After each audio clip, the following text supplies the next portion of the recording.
Yıllar önce bir full level klavye almıştık. Bazı keycap'leri kayboldu ve klavyeyi çocuklar kullandığı için, üzerinde yemek vesaire yedikleri için gördüğünüz gibi bayağı bir kirlenmiş. Kutusunun içerisinde şöyle keycap'lerin olduğunu görünce gerçekten çok mutlu oldum. Buradaki kirli keycap'leri buradaki yeni keycap'lerle de değiştireceğiz. Tabii ki kızım Mina ile birlikte.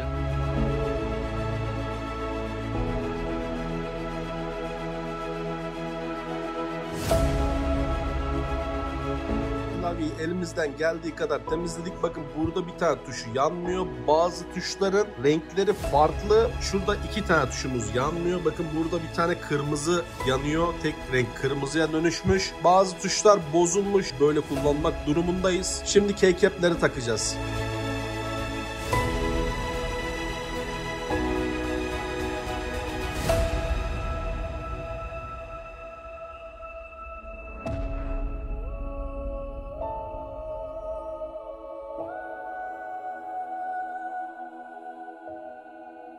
Evet arkadaşlar, klavyeyi şu anda Mina ile birlikte savaş vere bitirdik. Şöyle bir kutusunun içerisinden koruma kapağı çıktı. Evet, oturdu. Burasını da oturtturalım. Evet, nasıl oldu klavyemiz Minacığım? Mükemmel. Mükemmel. Böyle videolar daha çok gelsin istiyorsanız